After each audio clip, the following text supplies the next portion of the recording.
जय Hind guys. Now start और next video lecture. अपनी कड़ी को हम लोग आगे बढ़ाते हैं। इसके पहले हम लोगों ने देखा कि जो जनरल सेकेंड डिग्री है कैसी हमारी स्ट्रेट लाइन रिप्रेजेंट करती है, और स्ट्रेट लाइन के साथ साथ हमने ये देखा कि क्या क्या कंडीशन हैं कि वो लाइंस पैरेलल हो जाएंगी, परपेंडिकुलर हो जाएंगी। अब हम लोग कुछ थोड़ा एप्लीकेशन पार्ट पे बात करें, कैसे हम शो करेंगे कि जो general equations of second degree दिया हुआ है रिप्रेजेंट से पेयर ऑफ स्ट्रेट लाइन। तो उसके लिए जो जनरल कंडीशंस इन्वॉल्व थी वो ये थी कि ये डिटर्मिनेंट्स का था कि ये वैल्यूज को हम लोग डिस्क्रिमिनेंट कहते थे, डेल्टा रिप्रेजेंट करते हैं। वो ये था ए एच जी पारा वाला, और एच जी यहाँ लिख दीजिए, बी लिख दीजिए, एफ बचा ये हो गया, उसके बाद ये सी। ये वैल्यू आपकी जीरो होनी चाहिए। या नेक्स्ट हमारा जो था वो ये था, ये फॉर्म था A B C plus 2f(g(h) minus AF square minus BG square minus CH square is equal to 0। ये था। अगर कोई भी general equation of second degree इस कंडीशंस को फुलफिल करता है तो ऑलवेज रिप्रेजेंट से pair of straight line. Yes, तो देखते हैं इसमें हमने कुछ क्वेश्चंस लिखे हुए हैं। जैसे हम फर्स्ट क्वेश्चंस ले रहे हैं, पिकअप कर रहे हैं, देख रहे हैं कंडीशन सेटिस्फाई कर रहा है हमें। तो कंपेरिजन किया जाए जनरल इक्वेशंस ऑफ जो सेकेंड डिग्री होता है। What is the general equation of second degree, पहले लिखिए आप। तो ax square plus by square plus 2hxy plus 2gx plus 2fy plus c is equal to 0। अब इस इक्वेशन और इक्वेशन से मान लीजिए हम यहाँ एक क्वेश्चन फर्स्ट ले रहे हैं। तो क्वेश्चन फर्स्ट, ये जो इक्वेशन है और इस इक्वेशन से आप कंपैरिजन करेंगे। तो कंपैरिजन करेंगे तो क्या क्या वैल्यू मिलेगी आपकी। यहाँ से a की वैल्यू 1 मिलेगी, दिस a1 हियर। अच्छा, b क्या है, वाई स्क्वायर का कोफिशिएंट है, तो वाई स्क्वायर कोफिशिएंट यहाँ 4 है, तो ये 4 हो गया। एक्स वाई का कोफिशिएंट 2h है, तो 2h इज इक्वल टू मेरा -5 हो गया। साइन सहित लिखेंगे, ऑलवेज कीप इन माइंड। ये एक्स वाई कोफिशिएंट यहाँ -5 है, और यहाँ एक्स वाई कोफिशिएंट 2h होता है। यस, अब यहाँ एक्स का कोफिशिएंट 2z है, तो 2z is equal to x 1 है, तो 1 हो गया। 2f है, वाई का कोफिशिएंट यहाँ 2 है, और कांस्टेंट c है, और c की वैल्यू मेरी -2 हो गया। अब this equation represents pair of straight line if and only if this condition satisfied. अगर ये वैल्यू मैं यहाँ लिखूं तो 0 मिलना चाहिए। तो देखिए मिलता है या नहीं, लिखा जाए तो ए बी सी, ए क्या है, व्हाट इज द ए 1 है, तो 1 इंटू बी कितना है 4 into C is -2, this plus 2 into F कितना है, एफ यहाँ से निकालेंगे तो 1 हो जाएगा। जी कितना है, जी 1/2 हो जाएगा, 2g 1 है तो जी हाफ हो जाएगा। एच कितना है, -5/2 हो गया। S minus AF square, A1 है, इंटू एफ स्क्वायर मीनिंग 1 का स्क्वायर, तो 1 हो गया, 1 स्क्वायर। माइनस बी क्या है, बी की वैल्यू 4 है, तो 4 इंटू जी स्क्वायर, और जी की वैल्यू हाफ है, तो 1/2 स्क्वायर, ये हो गया। माइनस सी की वैल्यू -2 है, इंटू एच स्क्वायर, और एच की वैल्यू -5/2 है, तो -5/2 का स्क्वायर। अब ये देखना है ये 0 हो जाना चाहिए। अगर ये 0 हो जाता है तो जो हमने फर्स्ट जो क्वेश्चंस लिखा हुआ है, definitely this represent a pair of the straight line. तो देखते हैं है या नहीं ये। तो ये हो गया मेरा -8 दिस, और ये 2 कैंसिल हो गया, दिस इज द +1 -2fgh, तो 1 इंटू -5/2, तो सॉरी दिस इज द -5/2, ये हो गया। दिस इज द अगेन -1, 2 2 जा 4, ये कैंसिल हो जाएगा, तो अगेन -1। अच्छा, ये माइनस माइनस मिलके प्लस हो जाएगा, फिर अगेन माइनस है तो माइनस हो जाएगा रिजल्ट, तो ये हमारा हो जाएगा 20। तो ये minus, this is again minus here, ये हो गया 4, और ये भी मेरा हो जाएगा 4, सॉरी -2 इंटू 25/4। इसको सॉल्व अगर किया जाए तो -8, तो all these value is the minus here.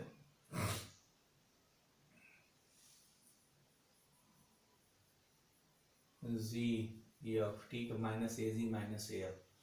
तो ये जो मेरी वैल्यू होगी फाइनली, तो यहाँ अगर हम स्क्वायर करेंगे तो एक चीज यहाँ देखा जाए, तो ये प्लस हो जाएगा, तो ये माइनस माइनस मिलके तो फाइनली ये प्लस हो जाएगा। तो ये वैल्यू मेरी आएगी 8 9 10, तो ये हो गया -10 -5/2, ये हो गया प्लस 2 2 जा 4 25/2। अब इसको अगर हम सॉल्व करेंगे तो -25/2 plus 25/2, this is equal to what? 0। This definitely this represent a pair of the straight line, वो हमारी pair of the straight line है। अब अच्छा, उस इक्वेशंस को हम कैसे निकालेंगे? तो उसके लिए निकालना आसान है, स्क्वायर करके निकाल लेते हैं। अभी मुझे यहाँ ये शो करना था कि ये जो जनरल इक्वेशन ऑफ जो सेकेंड डिग्री दिया हुआ है, ए pair of the straight line को रिप्रेजेंट करता है। This represent the pair of the straight line. अब यहाँ क्वेश्चन नंबर सेकेंड भी इसी तरीके से हम लोग प्रूव कर सकते हैं। अच्छा, इस ये मेथड भी डिटर्मिनेंट्स का भी अप्लाई किया जा सकता है कि डिटर्मिनेंट्स में लिख करके इसकी वैल्यू को देखा जाए, दिस इज इक्वल टू 0 ही, तो वो भी वैल्यू मेरी 0 मिल जाएगी। क्वेश्चन नंबर थर्ड है, छोटा सा है, उसको भी थोड़ा देख लिया जाए, कोई बहुत बड़ा क्वेश्चन नहीं है। तो अगर थर्ड का अगर क्वेश्चन हम देखते हैं,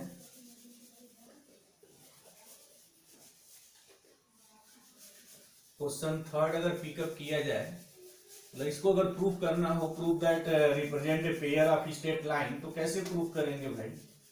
तो वही मेथड है यहाँ भी, कोई बहुत यहाँ हार्ड फास्ट रूल नहीं है, बस सीधा सा पार्ट यहाँ है कि आप सीधे उसकी वैल्यू सब्स्टिट्यूट करिए और देखिए कि वो वैल्यू आपकी वहाँ जो है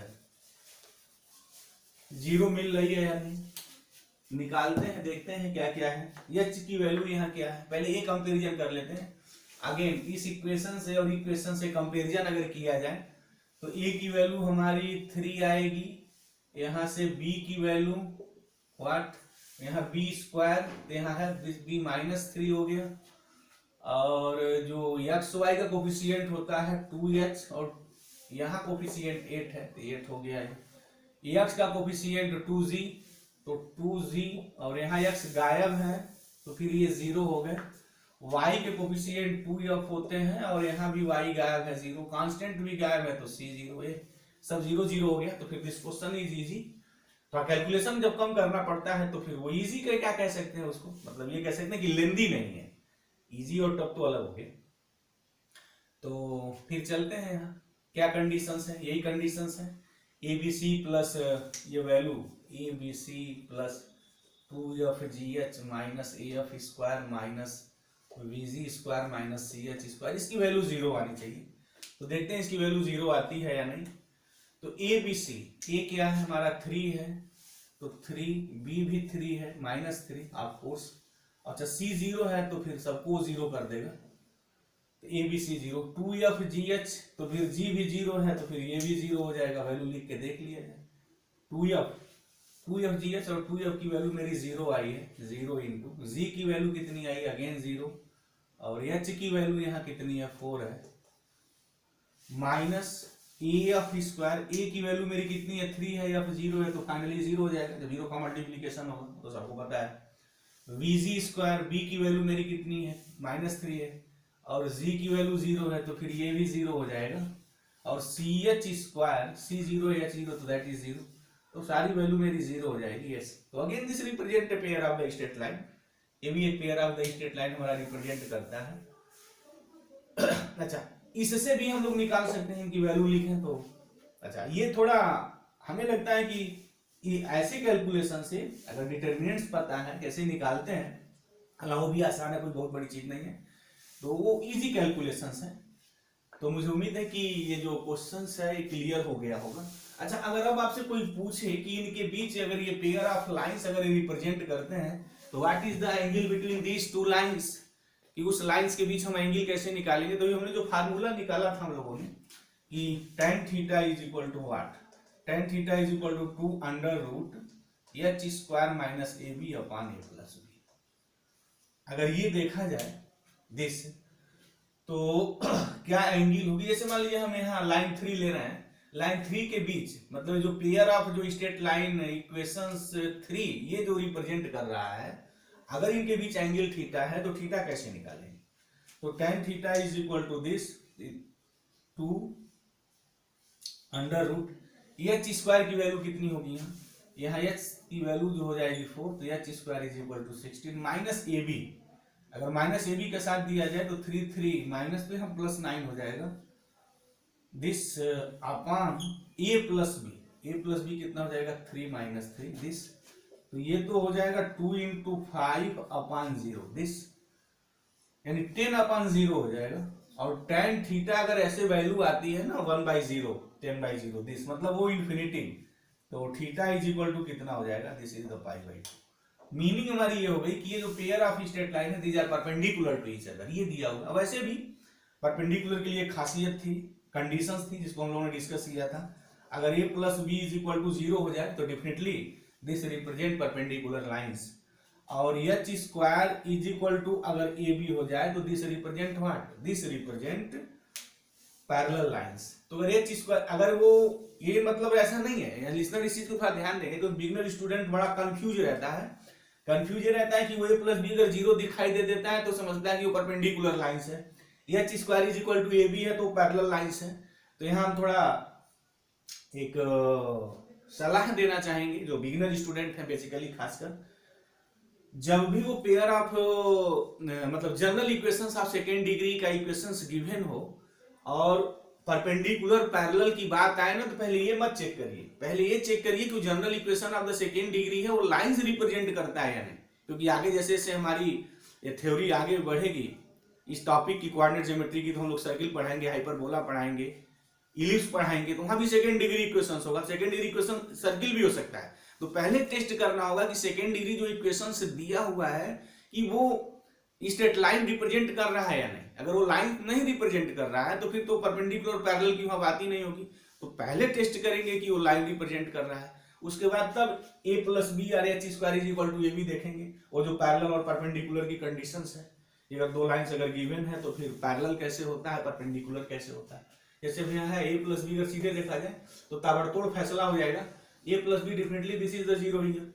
तो अगर ये लाइंस रिप्रेजेंट करता है तो परपेंडिकुलर होगा। अच्छा, अगर H square is equal to A B में बना दूं, जैसे यहाँ कोई क्वेश्चंस क्रिएट किया जा सकता है, बड़े इजी वे में बनाया जा सकता है किसी भी क्वेश्चन को।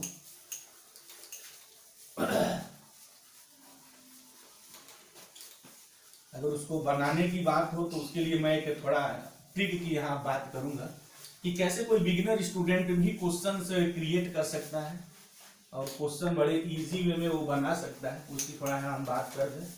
जैसे ये डिटर्मिनेंट्स देखना है, ये 0 हो तो डिटर्मिनेंट्स की एक प्रॉपर्टी होती है, इसकी हम बात करना चाह रहे हैं। बड़ा जब डिटर्मिनेंट्स हम लोग पढ़ाएंगे तो बातें हम डिटेल्स में करेंगे, अभी मुझको यहाँ यूज करना है तो उसमें केवल रिजल्ट का यूज कर रहा हूँ। ये होता है डिटर्मिनेंट्स की एक बड़ी स्ट्रांग प्रॉपर्टी है कि अगर ये रो कहते हैं, ये रो है और ऐसे जो परपेंडिकुलर है वो कॉलम होता है। अगर डिटर्मिनेंट्स का कोई दो रो आइडेंटिकल हो जाए तो फिर उसकी वैल्यू जो होती है 0 हो जाती है। कहने का मतलब है, जैसे मैं डिटर्मिनेंट बनाऊं, यहाँ 1 लिखूं, 2 लिखूं, 3 लिखूं और 2 5 0 लिखूं, 1 2 3 मैं लिख दूं, ये मैं लिख दूं, ऐसा अगर मैं लिख दिया तो डेफिनेटली इसकी जो वैल्यू होगी ना वो 0 हो जाएगी। ऑफ कोर्स इसको सॉल्व करके इजीली वे में निकाला जा सकता है, this value definitely is equal to 0। अगर डिटर्मिनेंट से निकालते कैसे, जैसे हमने कैसे इसका एक्सपेंशन करते हैं, उसका एक्सपेंशन का रूल है। जैसे हमने यहाँ 1 लिया तो फिर इसके सामने का कॉलम और रो डिलीट कर दीजिए, जो बचा है जैसे ऐसे आता है ए बी और सी डी आ रहा है, तो कैसे इसकी वैल्यू निकालते हैं, ऐसे मल्टीप्लीकेशन करते हैं, तो A B minus B C ये होता है।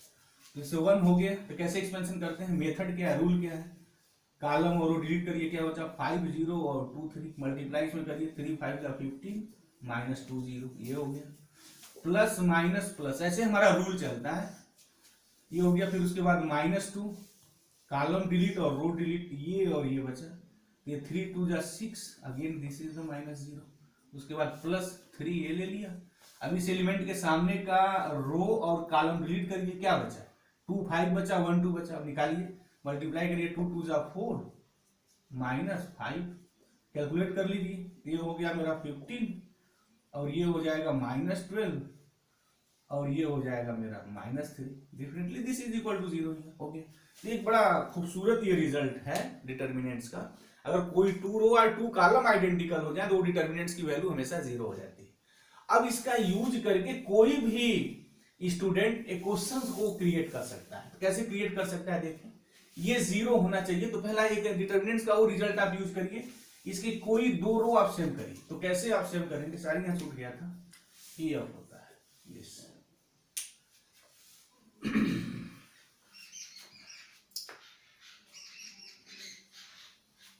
कैसे हम उस चीज को लिखेंगे, थोड़ा यहाँ उसकी हम बात कर रहे हैं, तो अपनी बात थोड़ी इजी हो जाएगी। हम क्वेश्चन क्रिएट करना सीखा है, बिगिनर स्टूडेंट थोड़ा ध्यान दें इस चीज को, क्योंकि जब क्वेश्चन कोई क्रिएट करना सीख जाता है तो लगाना उसके लिए आसान हो जाता है, वो कोई बहुत बड़ी चीज नहीं रह जाती है। ये इसको मुझे जीरो करना है, जैसे ए अपने मन से जो चाहिए वो ले लीजिए। अब हम क्वेश्चन बना रहे हैं, जैसे ए अपने मन से हमने पिकअप कर लिया 9x² ले लिया। चलिए अब मैं वो general equation of second degree लिखने जा रहा हूं जो लाइन से रिप्रेजेंट करेगा। अच्छा, अब यहाँ h और g आपको लेना है, प्रतिबंध नहीं है, लेकिन यहाँ 2h की बात है। ये वैल्यू जीरो कैसे आएगी, पहले हम बना लें, पहले हम निर्णय कर लें। देखिए ये ले लीजिए, ए अपने मन से मैंने यहाँ 9 लिख दिया। चलिए अब मान लीजिए अपने मन से यहाँ कुछ भी वैल्यू लेना चाह रहे हैं, आप ले लीजिए, 3 ले लिया हमने और 4 ले लिया। ठीक, अब इस h को तो आपकी मजबूरी है, जो यहाँ आपने h लिखा है वही h यहाँ भी होना चाहिए, तो फिर वो h मेरा क्या आएगा, डेफिनेटली यहाँ ये जो 3 लिखे हैं आप 3 ही आएगा। अब यहाँ जो है अपने मन से कुछ भी लिख दीजिए, तो जब अपने मन से कुछ भी लिखेंगे तो b की वैल्यू जो चाहिए वो लिखिए। जैसे मान लीजिए b = हमने 2 लिख दिया, हो गई मेरी बात है। अच्छा, यह भी अपने मन से कुछ भी चॉइस करना है, तो चलिए अपने मन से चॉइस हमने 1 कर दिया, ये मेरी बात हो गई। अब g लिखना है, तो अब यहाँ जो g यहाँ आप जो लिखे हैं फिर वो यही आप लिख सकते हैं, तो फिर यहाँ 4 हो गया s। f और f यहाँ वही लिखे हैं जो यहाँ आपको लिखना है, तो ऑलरेडी आपने यहाँ लिख दिया वैल्यू दिस।